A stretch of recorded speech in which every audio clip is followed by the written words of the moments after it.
Hello guys, तो कैसे हैं आप सब। आई होप आप सभी घर पे होंगे, अच्छे होंगे, सुरक्षित होंगे और अपनी स्टडीज़ को कंटिन्यू कर रहे होंगे। चलिए, तो इससे पहले हम कर रहे थे पार्ट 1 और पार्ट 2 में matter in our surrounding class 10 CBSE board के लिए एनसीईआरटी की बुक से ये हम सिलेबस कंप्लीट कर रहे हैं। तो मैटर इन आवर सराउंडिंग, इसमें हम मैटर के बारे में काफ़ी कुछ डिस्कस कर चुके थे और इसे डिस्कस करने के अलावा मैटर के क्या कैरेक्टरिस्टिक्स होते हैं एंड देन और भी कुछ मैटर की स्टेट्स के बारे में भी डिस्कस कर चुके थे। अब आते हैं हम next point, can matter change इस स्टेट। क्या मैटर अपनी स्टेट को चेंज कर सकता है। आपने देखा होगा अपनी डेली लाइफ में हम देखते हैं वाटर को, क्या देखते हैं, सबसे ईजीएस्ट एग्जाम्पल वाटर ले लेते हैं। वाटर हमने क्या बताया था कि अपने सराउंडिंग जितनी भी चीज़ें पाई जाती हैं सभी क्या होती है, मैटर होती हैं। Okay, matter is anything that exist in our universe. हमारे यूनिवर्स में जितनी भी चीज़ें हैं वो सभी क्या आती हैं, मैटर होती हैं। जैसे हमने प्लांट्स देखे, अपने आसपास जितनी भी चीज़ें देख रहे हैं, यहाँ पे बोर्ड देख रहे हैं, हाँ, आपको जो भी माइक, फोन, जो भी कैमराज वगैरह जो भी आपको देखने को मिल रहा है वो सारी चीज़ें किसी न किसी मैटर की बनी हुई होती हैं। ओके, अब बात करते हैं can matter change is state. क्या मैटर अपनी स्टेट चेंज कर सकता है। तो यहाँ पे हम बात कर रहे थे अभी वाटर की, क्या बात कर रहे थे, वाटर की। तो वाटर हम बेसिकली देखें तो वाटर किस स्टेट में होता है। अभी वैसे नॉर्मली देखा जाए तो वाटर लिक्विड स्टेट में होता है। क्या होता है, लिक्विड स्टेट होता है।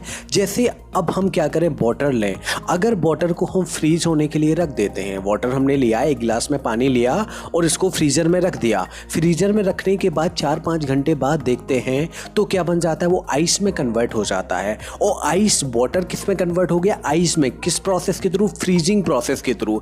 यानी आइस को जब हमने फ्रीज किया तो क्या बन गया, सॉरी, वाटर को जब हमने फ्रीज किया तो क्या बन गया, वो आइस बन गया। और आइस क्या होता है, सॉलिड फॉर्म होता है। आइस क्या होता है, सॉलिड होता है। तो हमने यहाँ क्या देखा, मैटर जो पहले लिक्विड स्टेट में था अब वो किस स्टेट में आ गया, सॉलिड स्टेट में आ गया।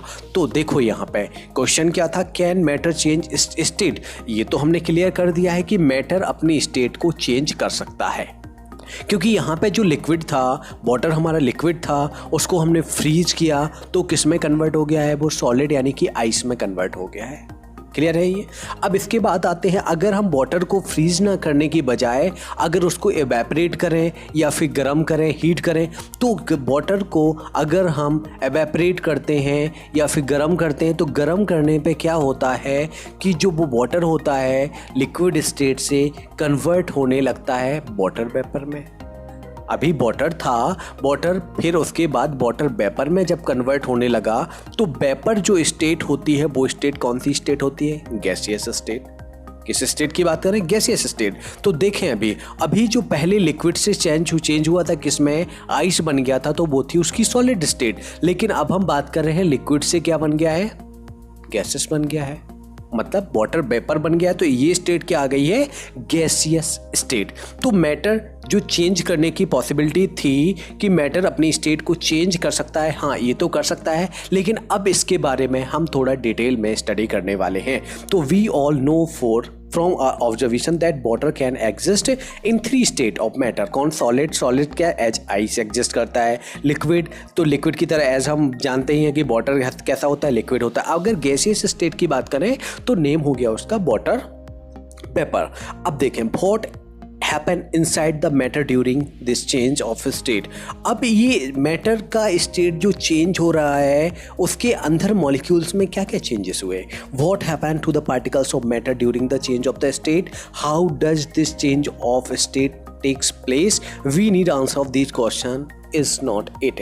तो हमें इन सभी क्वेश्चन के आंसर चाहिए हैं, तो इन चीज़ों को थोड़ा हमें डिटेल में पढ़ना पड़ेगा। जैसा कि मैंने अभी पहले बताया था, इससे जस्ट पहले सेकंड वाले पार्ट में जो मैंने लेक्चर लिया था उसमें मैंने आपको बताया था कि जितने भी मैटर होते हैं उनमें वो किसके बने होते हैं, मॉलिक्यूल्स के बने होते हैं। और उनके मॉलिक्यूल्स जो होते हैं वो क्या, सॉलिड में तो कैसे होते हैं, क्लोजली पैक्ड होते हैं। लिक्विड में देखा जाए तो क्या होते हैं, थोड़े लूज होते हैं। और गैसियस में देखा जाए तो बहुत ही लूज होते हैं, मतलब कि वो फ्रीली मूव कर पाते हैं। कैसे मूव करता पाते हैं, फ्रीली मूव कर पाते हैं। ओके, अब हम ये डिस्कस करने के बाद इस पॉइंट पे आते हैं कि स्टेट हीटिंग द बीच। अभी सबसे पहले एक ऑब्जर्वेशन देखा हमने, क्या ऑब्जर्व कर रहे हैं, कन्वर्जन मतलब चेंज हो रहा है किसका, आइस टू वाटर। पहले आइस से क्या बन रहा है, water, conversion of water to water vapour. हमने आइस को लिया, आइस को गर्म किया, तो आइस को गर्म करने पे क्या बन गया, वो पहले तो लिक्विड स्टेट आएगा, और लिक्विड स्टेट के बाद फिर अगर उसको और ज़्यादा गर्म करते हैं और ज़्यादा हीट करते हैं, वो कन्वर्ट हो जाता है वाटर वेपर में, मतलब आ जाता है गैसियस स्टेट में। आगे, start heating the beaker on low flame. पहले हमने लो फ्लेम पे किया। Note the temperature when the ice start melting. सबसे पहले हमने वो टेम्परेचर नोट कर लिया जिस टेम्परेचर पे आइस ने हमारा मेल्ट होना स्टार्ट कर दिया है। पॉइंट ध्यान रखना, वो टेम्परेचर जिस पे आइस ने मेल्ट होना स्टार्ट कर दिया है। Now the temperature when all the ice converted into water. अब फिर उसके बाद वो टेम्परेचर नोट कर लेंगे जिस टेम्परेचर पे जितनी भी आइस थी वो पूरी की पूरी आइस किस में कन्वर्ट हो गई, एज अ लिक्विड। अभी देखें, सिर्फ वाटर में चेंज हुआ है, अभी वाटर वेपर बनना स्टार्ट नहीं हुआ है। अभी पहले हमें सबसे पहले स्टार्टिंग का टेम्परेचर नोट कर लेना है जब हमने गर्म करना स्टार्ट किया। सेकंड पॉइंट, कब नोट करना है टेम्परेचर, जब हमारा जितना भी आइस था वो किस में कन्वर्ट हो गया है, लिक्विड में कन्वर्ट हो गया है, लिक्विड स्टेट में कन्वर्ट यानी वाटर बन गया है। Now put a glass rod in a beaker and heat while stirring till the water start boiling. Keep a careful eye on a thermometer reading till most of the water has vaporized. Okay? Record your observation. इस तरह से हमें इस observation को क्या करना है, record करना है कि कितने टेम्परेचर पे क्या क्या चेंजेस हो रहे हैं। तो देखें, on increasing the temperature of solid. तो देखो, जब भी सॉलिड का टेम्परेचर इंक्रीज किया जाता है, टेम्परेचर बढ़ाया जाता है या उसको हीट किया जाता है, तो होता क्या है, उसमें काइनेटिक एनर्जी आने लगती है। और काइनेटिक एनर्जी से, काइनेटिक एनर्जी का जो मूवमेंट, काइनेटिक एनर्जी से क्या होते हैं, पार्टिकल्स जो मूव करने का जो रेट होता है वो इंक्रीज हो जाता है। और पार्टिकल्स जहाँ पे मूव करना वो स्टार्ट कर देते तो उसका काइनेटिक एनर्जी क्या हो जाएगा, इंक्रीज हो जाएगा due to the increase in kinetic energy. और जब काइनेटिक एनर्जी बढ़ेगा तो particle start vibrating with greater speed. उसके अंदर जो पार्टिकल्स होते हैं, मैंने बताया था अभी मॉलिक्यूल्स होते हैं, उन्हीं मॉलिक्यूल्स को क्या बोला गया, पार्टिकल्स। उनके अंदर जो पार्टिकल्स होते हैं, मॉलिक्यूल्स होते हैं, वो क्या करने लगते हैं, वाइब्रेट करने लगते हैं। वो एक बहुत ज़्यादा स्पीड के साथ, जितना ज़्यादा हम हीट देंगे उतनी ज़्यादा स्पीड के साथ वो वाइब्रेट करना स्टार्ट कर देंगे। तो particles start vibrating with greater speed. The energy supplied by heat overcomes the force of attraction between the particles. तो particles leave their fix position. अब क्या होगा, जब वो वाइब्रेशन करने लगे हैं तो उनके उनके जो पार्टिकल्स के बीच में जो फोर्स ऑफ अट्रैक्शन था वो क्या होने लगेगा, लूज होने लगेगा। और वो अपनी पोजीशन से, जिस पोजीशन पे अभी स्टेबल थे, रिजिड थे, वो क्या लगे, उस पोजीशन से मूव करने लगेंगे अपनी फ्रीली स्टेट में। मतलब अब क्या, पहले तो वाइब्रेशन स्टार्ट हुआ, वाइब्रेशन के बाद जब उनका फोर्स ऑफ अट्रैक्शन था वो क्या होने लगा, लूज होने लगा, फिर उन्होंने फ्रीली मूव करना स्टार्ट कर दिया। A stage is reached when the solid melt and converted into a liquid. और फिर एक स्टेज ऐसी आ जाती है जिसमें सॉलिड मेल्ट होके कन्वर्ट हो जाता है किसमें, लिक्विड में। The temperature at which a solid melts to become a liquid at atmospheric pressure is called its melting point।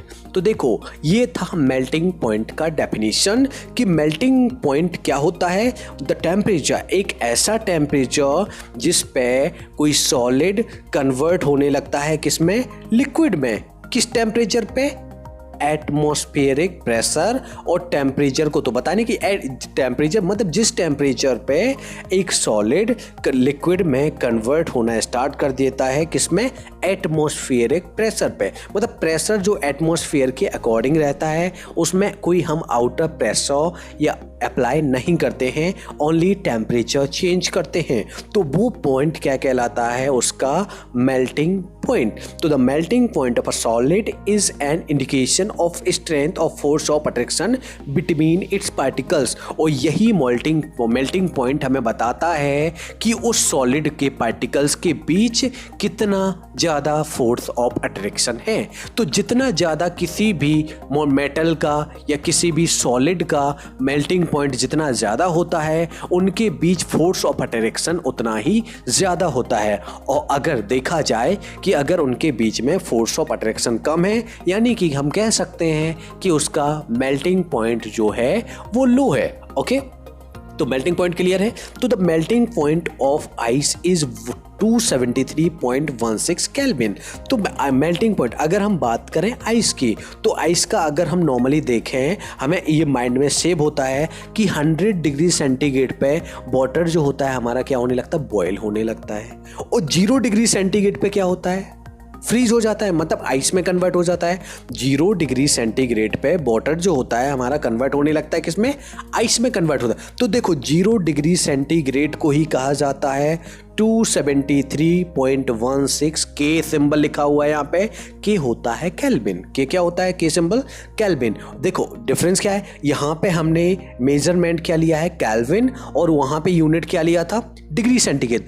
तो हम कह सकते हैं 0 डिग्री सेंटीग्रेड, और अगर वही चीज़ केल्विन में लिखें तो 273.16 केल्विन. तो इसमें 16 को हम निग्लेजिबल ना के बराबर मानते हैं, तो हम सीधा कह सकते हैं 273 केल्विन. कितना, 273 केल्विन. तो इससे एक चीज़ और भी पता चल जाती है हमें कि कोई भी वैल्यू अगर हमें डिग्री सेंटीग्रेड में गिवन है, अगर हमें कन्वर्ट करना है उसको केल्विन में, तो 273 ऐड कर देना होता है. लाइक कोई भी टेम्परेचर हमें गिवन है, लाइक 10 डिग्री सेंटीग्रेड गिवन है, तो 10 डिग्री सेंटीग्रेड में अगर हमें कन्वर्ट करना है इसको केल्विन में, तो 273 10 में अगर हम ऐड कर देते हैं तो हो जाता है 283 केल्विन. तो कन्वर्ट करना आ गया हमें किस तरह से हम डिग्री सेंटीग्रेड को कन्वर्ट कर देते हैं किसमें, केल्विन में. तो यहाँ पे बताया गया कि melting point of ice is 273.16 kelvin, या फिर लिख सकते हैं 0 डिग्री सेंटीग्रेड. तो the process of melting, process of melting. तो मेल्टिंग तो समझते हैं आप कि हमारी जो आइसक्रीम होती है,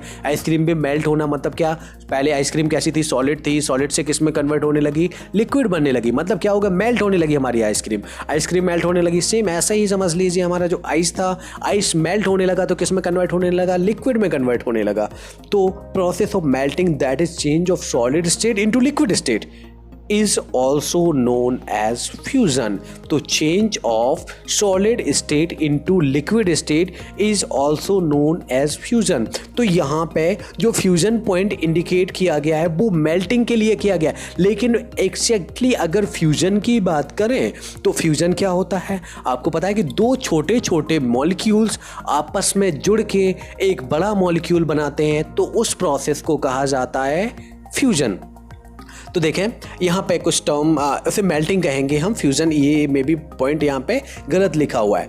तो क्या, the solid state into liquid state, कोई चेंज अगर सॉलिड स्टेट से लिक्विड स्टेट में हो रहा है तो उसको हम मेल्टिंग कहते हैं. क्या कहते हैं, मेल्टिंग कहते हैं. Okay, when a solid melts, जब सॉलिड क्या हो जाता है, मेल्ट होने लगता है, इस टेम्परेचर रिमेन्स द सेम, इसका टेम्परेचर सेम रहता है.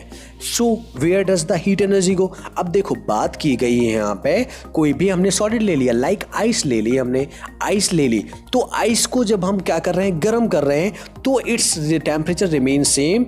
तो इसका टेम्परेचर सेम रहता है तब तक कि जब तक कि पूरा जितना भी आइस है कन्वर्ट नहीं हो जाता है किसमें, लिक्विड में.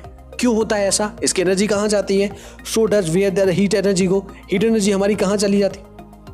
तो इस प्रोसेस में होता ये है कि जब भी किसी भी सॉलिड पार्टिकल को, यानी कि हम आइस को ले लें, उसको हम गर्म करना स्टार्ट करते हैं, तो सबसे पहले सॉलिड यानी मॉलिक्यूल्स के बीच क्या बने होते हैं, बॉन्ड्स बने होते हैं. मतलब एक दूसरे से फोर्स ऑफ अट्रैक्शन के साथ वो क्या होते हैं, जुड़े होते हैं. तो पहले तो एनर्जी रिक्वायर्ड होती है उनके उन बॉन्ड्स को तोड़ने के लिए. किसको? उन्हीं बॉन्ड्स को तोड़ने के लिए। तो you must have observe during the experiment of melting. तो मेल्टिंग प्रोसेस के थ्रू हमने देखा that the temperature of the system does not change after the melting point is reaches. यानी कि जब तक मेल्टिंग पॉइंट पे नहीं पहुंचा था, मेल्टिंग पॉइंट तो समझ गए ना आप क्या हो, कि वो पॉइंट जिस पे मतलब क्या होता है, सॉलिड हमारा लिक्विड में कन्वर्ट होना स्टार्ट कर देता है, तो वो होता है उसका मेल्टिंग पॉइंट। ये तो बस समझ चुके हैं। Till the all the ice melt, यही हमने बात की, जब तक कि पूरा आइस कन्वर्ट नहीं, मेल्ट नहीं हो जाता, तब तक वो क्या हो जाता है, मतलब उसी स्टेट में रहता है, मतलब कि टेम्परेचर उसका चेंज नहीं होता है।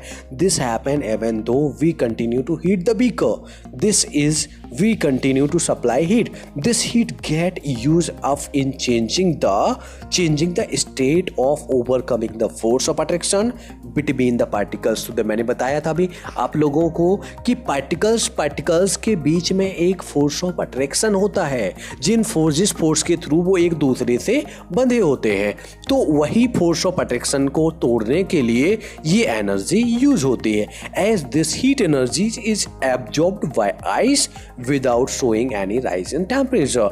तो इस तरह से ये बिना प्रॉपर्टी शो किए इसका टेम्परेचर नहीं बढ़ता है। क्यों नहीं बढ़ता है आप लोग समझ चुके होंगे। Okay, it is considered that it gets hidden into the content of the beaker is known as the latent heat. तो इसी content that it gets hidden into the content of beaker, तो यही जो हिडन कंटेंट है कि मतलब किसी चीज को हम किसी सॉलिड को गर्म कर रहे हैं और गर्म करने पे जब तक कि पूरा जो सॉलिड है लिक्विड में कन्वर्ट नहीं हो जाता, उस मतलब कि तब तक की उसकी हीट क्या नहीं होती, इंक्रीज नहीं होती है, उसका टेम्परेचर बढ़ता नहीं है। इसी को तो क्या कहते हैं हम, लेटेंट हीट कहते हैं। तो the word latent means is क्या है, लेटेंट हीट एनर्जी मींस क्या है, is required to change 1 kg of solid into liquid. 1 kg जो हमने सॉलिड लिया है किसको किस में कन्वर्ट कर रहे हैं, लिक्विड में, एट एटमॉस्फेरिक प्रेशर, ATP भी बोलते हैं इसको, एटमॉस्फेरिक प्रेशर, एंड इस melting point is known as the latent heat of fusion. इसी को क्या बोलते हैं हम, लेटेंट हीट ऑफ फ्यूजन बोलेंगे। So particles in water at 0 degree centigrade have more energy as compare to particles in ice at the same temperature. तो अब हम ये चीज़ देखो क्लियर हो गई है कि अगर पार्टिकल्स की बात करें, अगर वाटर पार्टिकल्स हैं 0 डिग्री सेंटीग्रेड पे, तो उसमें क्या होगा, ज़्यादा एनर्जी होगा इन कंपेयर टू उसी 0 टेम्परेचर पे क्या है, आइस है, तो आइस में क्या होगा, कम एनर्जी होगा। क्यों कम एनर्जी होगा, क्योंकि देखें अभी पहले हमने क्या लिया, एक साइड लिक्विड लिया, एक साइड क्या लिया, सॉलिड लिया। आइस कैसा है हमारा, सॉलिड है, और वाटर कैसा है, लिक्विड है। तो देखें अगर हम आइस को लेते हैं तो आइस में पहले हमें हीट की रिक्वायर्ड होगी, उनके फोर्स ऑफ अट्रैक्शन यानी उनके बीच जो बॉन्ड बने होंगे उन बॉन्ड को तोड़ने के लिए रिक्वायर्ड होगी हीट। लेकिन जो ऑलरेडी लिक्विड में कन्वर्ट हो गया है उसे तो कन्वर्ट करने की जरूरत नहीं है, उसमें तो बॉन्ड ब्रेक करने की जरूरत नहीं है। टेम्परेचर दोनों पे 0 डिग्री सेंटीग्रेड 0 डिग्री सेंटीग्रेड है। तो हम इस पॉइंट से समझ सकते हैं कि कहां पे हमारा एनर्जी ज्यादा होगा। क्लियर है ये कि वाटर में एनर्जी ज्यादा होगा in compare to particles of ice same temperature पे। क्लियर है ये पॉइंट। अब देखें आगे, when we supply heat energy to water, जब हम क्या करते हैं, हीट एनर्जी सप्लाई करते हैं किसको, वाटर को, particles start moving even faster at a certain particles have enough energy to break free from the force of attraction of each other। तो क्या कर चुके होते हैं, ये अपना फोर्स ऑफ अट्रैक्शन छोड़ देते हैं। Okay, at this temperature the liquid start changing into gas. अब देखें अब होता क्या है, अभी तो सॉलिड किस में कन्वर्ट हो गया था, लिक्विड में, लेकिन अगर लिक्विड को ही हम गर्म कर रहे हैं तो इनका जो फोर्स ऑफ अट्रैक्शन है वो और लूज होगा, और लूज होने के साथ साथ जो लिक्विड था वो गैस में कन्वर्ट होना स्टार्ट कर देगा। तो the temperature at which a liquid start boiling at atmospheric pressure is known it's boiling point. तो बॉइलिंग पॉइंट क्या हुआ, एक ऐसा टेम्परेचर जिस पे लिक्विड स्टार्ट कर देता है बॉयल होना, किस पे, एटमॉस्फेरिक प्रेशर पे। मतलब एटमॉस्फेयर का जो प्रेशर होता है उसी की बात कर रहे हैं। देखो मेल्टिंग पॉइंट के लिए हमने भी एटमॉस्फेरिक प्रेशर फिक्स रखा था, यहाँ पे भी फिक्स रहेगा। ओनली चेंज कहाँ पे हो रहा है, टेम्परेचर में चेंज हो रहा है। पहले भी हमने किस में चेंज किया था, किस में, मेल्टिंग पॉइंट में चेंज इन टेम्परेचर, और यहाँ पे बात कर रहे हैं हम बॉइलिंग पॉइंट की, तो उसमें भी चेंज हो रहा है कहाँ पे, टेम्परेचर में। Boiling is a bulk phenomena. Particles from the bulk of liquid gain enough energy to change into the vapour state. तो एक साथ इकट्ठे अमाउंट में जो लिक्विड होता है वो एनर्जी गेन करके किस में चेंज होने लगता है, वेपर स्टेट में चेंज होने लगता है, मतलब गैसियस स्टेट में चेंज होने लगता है। तो हमें पता है वाटर यानी जिस पॉइंट पे वाटर का बॉयल होना स्टार्ट कर देता है, यानी वाटर का बॉइलिंग पॉइंट की बात करें तो वो तो होता है 100 डिग्री सेंटीग्रेड। मैंने आपको पहले ही बताया था कि 0 डिग्री सेंटीग्रेड होता है उसका फ्रीजिंग पॉइंट, और 100 डिग्री सेंटीग्रेड होता है इसका जिस पॉइंट पे वो बॉयल होना स्टार्ट हो देता है, यानी कि बॉइलिंग पॉइंट। तो अब देखें, अगर डिग्री सेंटीग्रेड में कितना है, 100 है, तो केल्विन में कितना होना चाहिए। मैंने अभी पहले बताया था कि डिग्री सेंटीग्रेड को अगर हम केल्विन में चेंज कर रहे हैं तो उसमें 273 ऐड कर देते हैं। तो जैसे अगर हमने किसकी बात की थी, फ्रीजिंग पॉइंट की, तो वहाँ पे 0 डिग्री सेंटीग्रेड था तो उसमें 273 ऐड किया था, तो कितना हो गया था उसका मेल्टिंग पॉइंट, 273 डिग्री सेंटीग्रेड, यानी 273 kelvin, sorry degree centigrade, 0 degree centigrade या 273 केल्विन। लेकिन इसकी बात करें अगर बॉइलिंग पॉइंट की, तो वाटर 200 डिग्री सेंटीग्रेड में कितना, 273 ऐड कर देंगे तो हो जाएगा 373। 273 प्लस 100 इज इक्वल टू 373, यानी 373 की ये क्या हो गया, केल्विन में हो गया है। Can you define the latent heat of vaporisation. अभी तो हमने बात की थी लेटेंट हीट ऑफ किसका, वहां पे हम क्या कर रहे थे, सॉलिड को लिक्विड में कन्वर्ट कर रहे थे, लेकिन अब आ गई है यहाँ पे वेपराइजेशन की बात। लेटेंट हीट वहां पे भी था, लेटेंट हीट यहाँ पे भी है, लेकिन यहाँ पे बात कर रहे हैं हम वेपराइजेशन की लेटेंट हीट की बात। तो do it in the same way as we have defined in the latent heat of fusion, या फिर latent heat of melting point. Particles in steam that is water vapour at 373 kelvin have more energy than water. तो क्या water से ज़्यादा energy किस में होगा, 373 kelvin में। तो this is because particle in steam have absorb extra energy in the form of latent heat of vaporisation. मतलब कि वो हीट जिस हीट पे हमारा सॉलिड जो सॉरी लिक्विड है कन्वर्ट होने ही वाला होता है किसमें, वेपर में, वही हीट हमारी कहलाती है लेटेंट हीट। तो 100 डिग्री सेंटीग्रेड यहाँ पे यानी 373 केल्विन हो गया है लेटेंट हीट। तो सॉलिड स्टेट, सॉलिड को अगर हमने हीट किया तो कन्वर्ट हो गया किसमें, लिक्विड में। ओके, अगर लिक्विड को हमने हीट किया और ज़्यादा तो कन्वर्ट हो गया हमारा गैस में।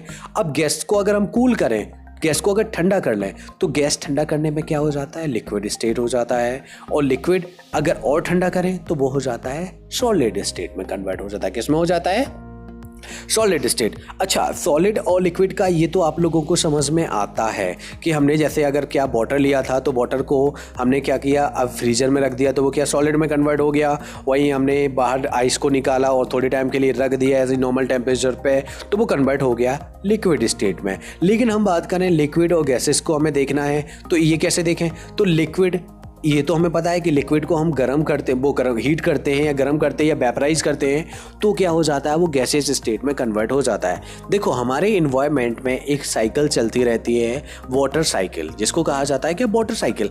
तो वाटर साइकिल में होता क्या है कि हमारा जितना भी सरफेस का वाटर होता है वो कहाँ जाता है, हीट की वजह से वेपराइज होता है, और वेपर में कन्वर्ट होके वो कहाँ पहुँच जाता है, ऊपर आसमान में पहुंच जाता है। फिर उसके बाद क्या बनते हैं, बादल बनते हैं। आपने क्लाउड फॉर्मेशन पढ़ा होगा, क्या बनते हैं, बादल बनते हैं, और वही बादल फिर से आके बरसते हैं। तो देखो क्या हुआ, यहाँ पे जो वेपर था किस में कन्वर्ट हो गया है, फिर से लिक्विड में कन्वर्ट हो गया है, यानी फिर से वाटर में कन्वर्ट हो गया है। कब हुआ है ये, ठंडा होने पे। Okay, so we infer that the state of matter can be change into another state by changing the temperature. तो ये सब किसके साथ हो रहा है, टेम्परेचर। टेम्परेचर हमने लो कर दिया, टेम्परेचर टेम्परेचर लो कर देने पे क्या सॉलिड बन गया, उसके बाद लिक्विड, देन गैसेस। इस तरह से टेम्परेचर, एक जो नॉर्मल टेम्परेचर पे जो स्टेट होती है उस स्टेट से कन्वर्ट करना है तो हमें टेम्परेचर को चेंज करना होता है। क्लियर है? We have learned that substances around us change state from solid to liquid, what from liquid to gas on application of heat. Liquid से गैस में कब कन्वर्ट होंगे? जब हम उसे हीट देंगे। What there, अगर हम बात करें what there are some that change directly from solid state to gaseous state, लेकिन कुछ हमने देखे होंगे कि जो डायरेक्टली सॉलिड स्टेट से कहाँ कन्वर्ट हो जाते हैं, गैसियस स्टेट में कन्वर्ट हो जाते हैं, and vice versa without changing in its liquid state, without किस में चेंज हुए, इसकी लिक्विड स्टेट में। ओके, क्लियर है? तो इस पॉइंट के बारे में हम नेक्स्ट पार्ट में डिस्कस करने वाले हैं। अभी के लिए इतना ही रहने देते हैं क्योंकि वीडियो काफ़ी लंबा हो गया है। आप देखिए, जितना मैंने आपको समझाया है आप बस उतने पॉइंट पे फोकस्ड रहिएगा। उसके बाद नेक्स्ट पॉइंट हम आगे कंटिन्यूसली डिस्कस करते रहेंगे, बिल्कुल प्रॉपर तरीके से लाइन बाय लाइन समझेंगे, किसी भी पॉइंट को मिस नहीं करेंगे। और अगर आपको लगता है कि कोई भी पॉइंट मिसिंग है या कोई भी चीज़ आपको समझ में नहीं आई है तो प्लीज़ आप मुझे वो कमेंट सेक्शन में भेज सकते हैं, जिसको फिर मैं फर्दर नेक्स्ट वीडियोज़ में आपको वो चीज़ें डिफाइन करने की कोशिश करूँगा। ठीक है, थैंक यू। तो अभी के लिए वीडियो को लाइक कीजिए, अपने दोस्तों में शेयर कीजिए, और अभी तक आपने हमारे चैनल को सब्सक्राइब नहीं किया है तो प्लीज़ चैनल को सब्सक्राइब कीजिए। आपको कंटिन्यूसली इसी तरीके वीडियो मिलते रहेंगे। Thank you.